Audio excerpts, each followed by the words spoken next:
What's this? A real challenge? You've finally caught my attention. A fellow exile. One more fool under Zana's sway. Allow me to destroy you before she has a chance to betray you too.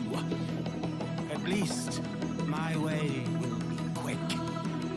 You slew my friends. You brought ruin to my world. You have invaded my very center. I should be furious, and yet I feel nothing.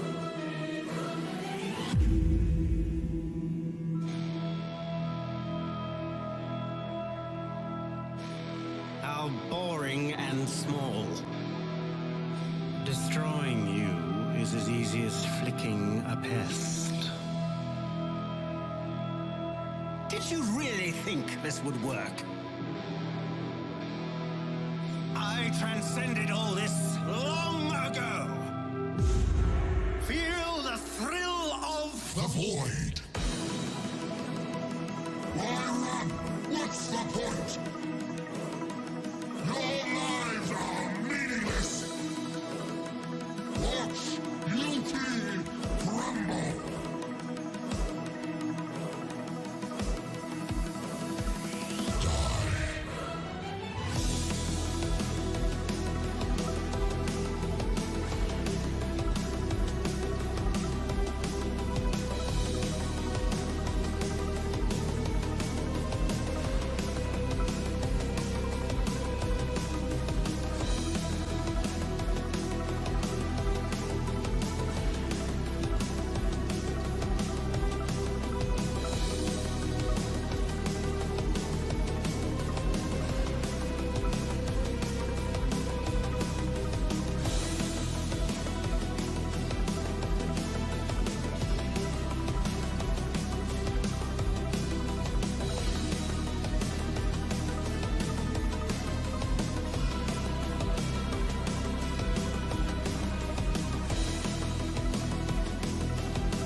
Welcome to my strength stacking Rage Vortex Berserker build showcase.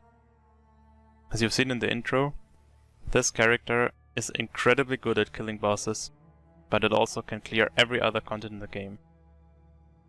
To be honest, I would say this is the strongest character in PoE I've ever played, with over 6k HP, Berserk, Fortification, 78% all res, including Chaos res, with flasks up around 45,000 armor, while still doing around 300 million to 500 million DPS in an optimal case, is an absolute incredible character. On top of that, I really love Rage Vortex as a skill, because it's very easy to do damage. You just press it once and it's flying around and it hits the boss, and you can move with a million carry speed around while the Rage Vortex is hitting the boss, which is absolutely incredible for difficult mods and allows this build to do like 300% plus quant Sentinel bosses, which I don't think a lot of other builds in this game can do. The main idea of this build is a strength stacking character. You can look in the POB to look up what the synergies are. The main synergies are, of course, this synthesized weapon with the implicit, as well as the new Sentinel boots mod. Both of them together give like an incredible amount of flat fire damage, and we scale our damage from there.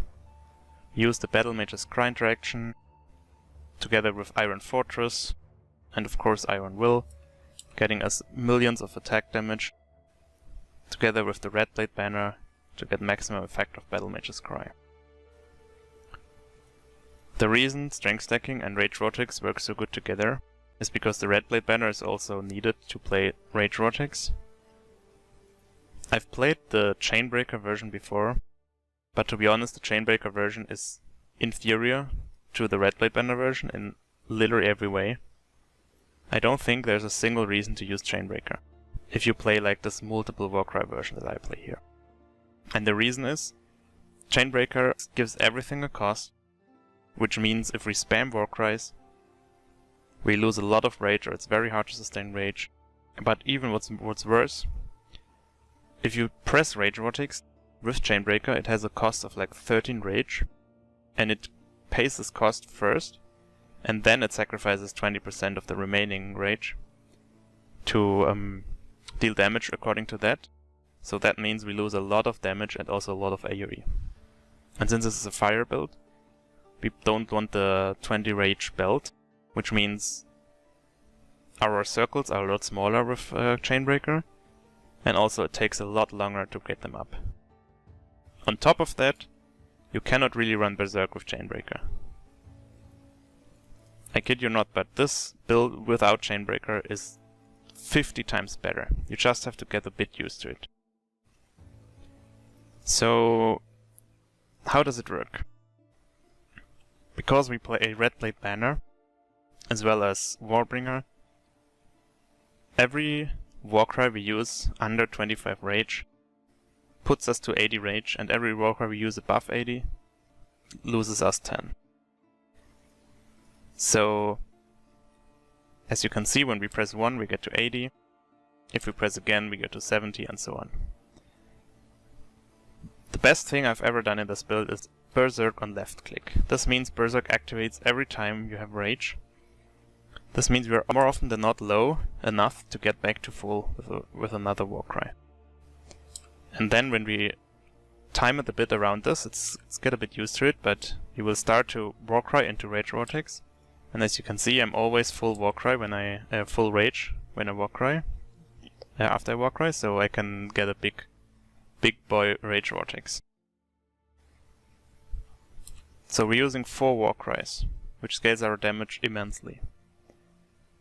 Small warning, this build is not for everyone, as you have to press 4 different Warcries constantly, plus your main damage spell, plus maybe a Leap Slam, so this is like a 6. If you get the totems in, it's like an 8 button build, which is incredibly fun to me, but it's not something for everyone, and you have to know before you build this that the playstyle will be very different to your normal PoE builds. But it's also not that much micromanagement, because you're getting used to it a bit, and it's from there on it's not that important to like look at your rage at all. You just get a feeling for it and you repress it, you piano the Warcries as you come by. So the reason we're using 4 Warcries is multiple reasons. One reason is we're using the new Echoes of Creation helmet, which gives us 15% more damage for each Warcry exerting them. So there are 4 Warcries in this game that exerts Rage Vortex, and all of them have really good utility. Intimidating Cry is probably the most important one. Let's press repeatedly, because it only exerts 2 attacks, and they deal double damage. So, as you probably know if you played Rage Vortex before, when you Intimidating Cry and you get this thing out, the whole duration is double damage. The next important one is Battle Mage's Cry for the buff. This gives us a lot of our damage, and those two together are completely enough to delete most of the content in the game. So my usual approach, if I have 0 rage or low rage and I want to play a Vortex, I just press those two and then the Vortex. And this is like 60 to 70% of your maximum damage. Or no, maybe 50%, but that's more than enough. The next Warcry is Infernal Cry, which covers enemies in ash and also adds an explosion and some extra damage, which is nice. But it's mainly there to get another Echoes of Creation buff, as well as to be more flexible with our rage income. And the last Warcry is Rallying Cry, which is actually quite a big buff. The buff is pretty useless, but the exert is really strong, because if we place down both totems and we have the Ice Golem up, which we usually have, it's 4 targets, so that's another 20% more multiplier to our damage. In a fight situation, you just want to adjust. Like now we get a bit low, and now we want to press so that we are to full and get the big Vortex out. As I said, it takes a bit to get used to it. But as you can see, I can have an insane uptime on Berserk, because I can literally extend it with the big rage push from the Warcries forever. Not forever, but literally almost forever. So yeah. The optimal way, if you want to maximize the damage for a boss, it's also very simple.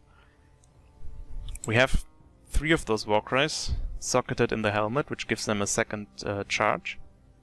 And we have another one not in the helmet, which has 1 charge. So we have like 7 charges of Warcries in total. This means if we press every 7 Warcries at once, we go from 0 to full. Then we activate Berserk automatically because it's on left click.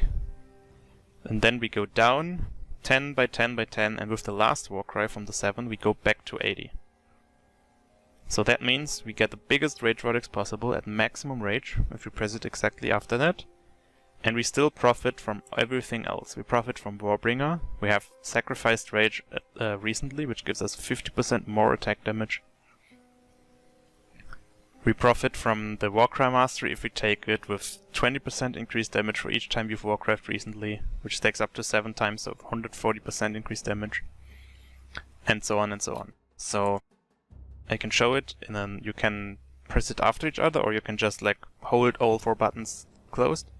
Let's say I place both of my totems, then I start moving, I press Warcry, Warcry, Warcry, Warcry, Warcry, Warcry, Warcry, Warcry, and then I have the biggest rage Vortex possible with all the buffs up. Another thing we get from those 7 Warcries is mob mentality. Because we play the Red Blade banner, we have always max power, which means we get an Endurance, Frenzy or Power Charge per Warcry, so using those 7 Warcries usually gets us most of our charges. So now we have 2 Power Charges, 2 Frenzy Charges, 3 Endurance, as you've seen, so that's also a good way to add another layer of damage before the boss fight. Now for some standout items. This weapon is really powerful. With Recombinators, it's not that hard to craft something like this. I mean, this is a pretty good weapon, but it's not impossible. You mainly try to hit like 2 T1 mods with essences on a implicit weapon that has the mod. And then you craft like a really good non-implicit weapon with Recombinators. And then you recombinate them together and you hope that you get the attack speed and the crit chance. And the base. And from there you Ashling, get the Ela Pen, which is very likely to get, and then you already have a good weapon. You can craft the spell damage. The rest of the gear is mainly resistances and stats. I do the same with the amulet and the ring. It's just increased strength synthesized items. They are so much stronger this season with the Recombinators.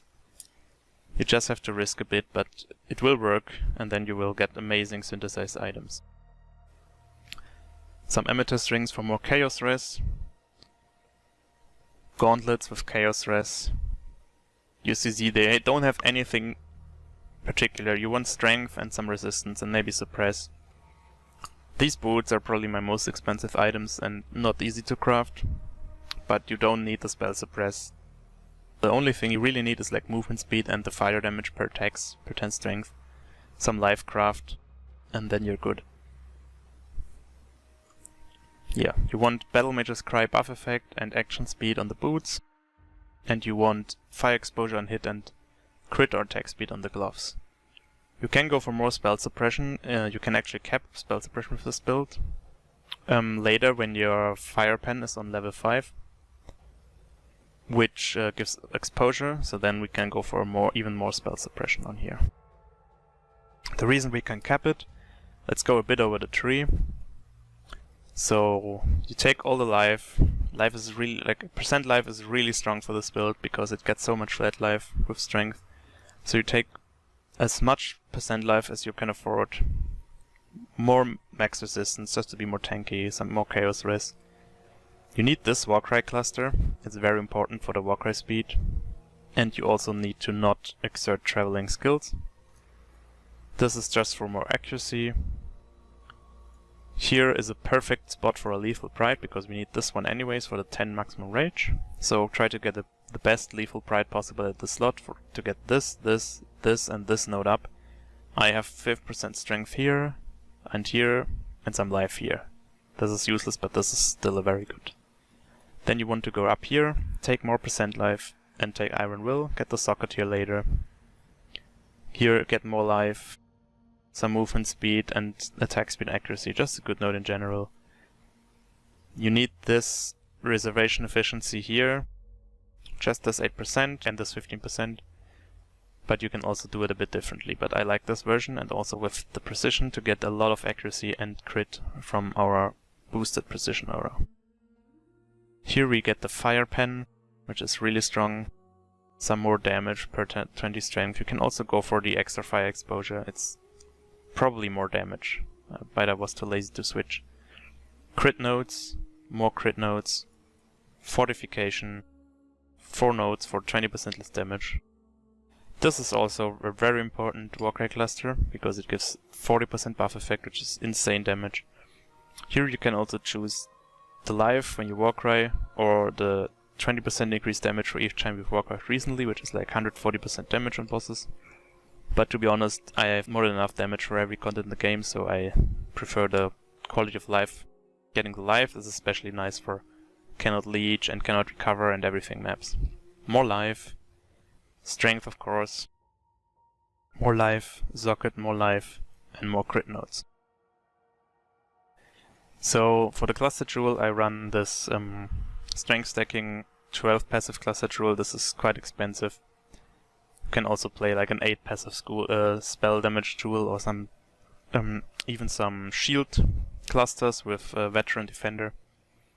You definitely need at least one Warcry cluster, because lead by example is amazing, giving us strength and dex, which we need, and also onslaught, perma onslaught. Also mod mentality, as I said before, with our Warcry spam gives us basically frenzy and power charges, 100% uptime for free. So the reason how you can cap spell suppression is if you go for Mage Bane, which you can do with a bit more defensive variant. You can leave out maybe 1 or 2 crit clusters, and you can go over here and then take also reflexes, or also you can go for a Third of Hope here and get this and here, and then you don't have to skill here. You have to try out a bit, but it's very easy, or not very easy, but it's easy to cap out spell suppression with Mage Bane and reflexes. So for the jewels, I already talked about the Timeless Jewel. I also have this Watcher's Eye here. I love the Chaos Res on the Watcher's Eye, I think it's a very broken mod. And some crit mold. I play Replica Congress Efficiency. I think this is pretty mandatory for the build, because for the extra rage and also for the mana costs, making our mana basically non-issue. I also play Forbidden Flame Jewels Hinekora right now. This is okay, this is like a budget variant. You can also go for Undeniable, which is even a lot more damage, but this is also fine. This is then fine if you play like a really ranged style, where you don't get your enemy in the range of Infernal Cry, then this Cover in Ash comes in useful, making this a really strong contender. So for the skills, in the chest, of course, our Rage Vortex, coupled with elemental damage with attacks, Fire Pen, Pulverize, critical damage, and elemental focus. Elemental focus is basically the only option for this build, because Rage Vortex hits so often and so like relatively little that it's a really nice gem, because you cannot really stack like Scorch or anything up. But of course you can also swap this, for example, critical strikes, and then get the Secrets of Suffering and try to stack Scorch or Brittle. Yeah, the others are pretty basic. So for our auras, we're running 4 auras, which is Determination, Blood and Sand. Amazing aura for this build. You can swap for Sand Stance for clearing and Blood Stance for bosses, but usually the damage is not needed, so usually I'm in Sand Stance for just the extra 17% AoE. but both of course is possible depending on gear.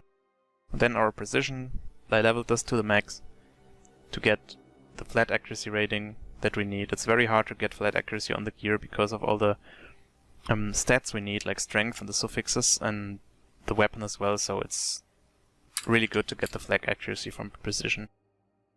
And then purity of elements. It's just a convenience. We don't need any damage aura in this build, so purity of elements is really amazing for capping our resistance, because it's the same issue. You need stats on the suffixes, so it's hard to get res.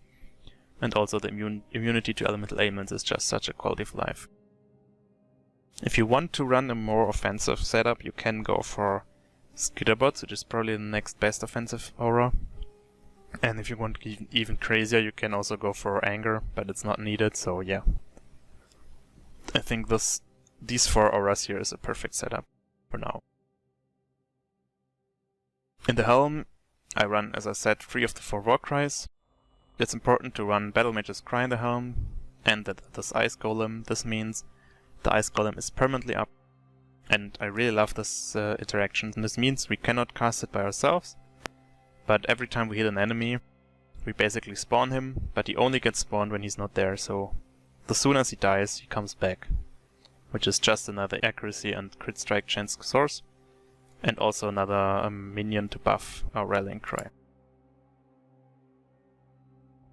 So then we're using the totems setup. Again, really easy boss damage in case you have time to set up. I don't use it in other situations than like waiting for bosses to spawn. But it's also really good, again, to give another 15% more multiplier with Rallying Cry. Then I have a Molten Shell, cast no damage taken setup.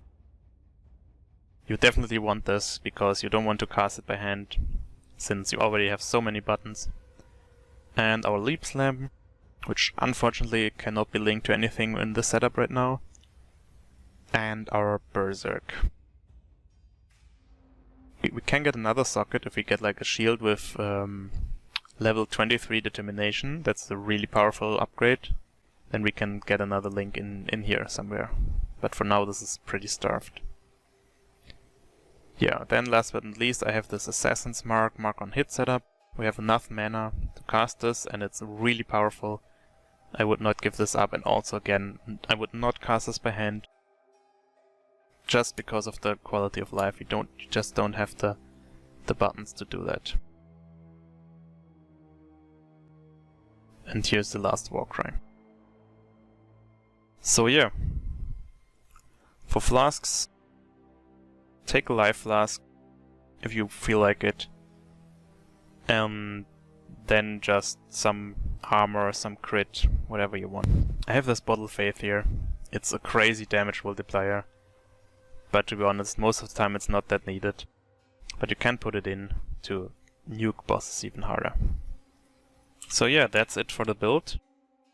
Get yourself some comfortable key bindings for all the 4 war cries. Learn how to spam them in quick succession, they are your best friends. And blast these rage vortexes onto the bosses.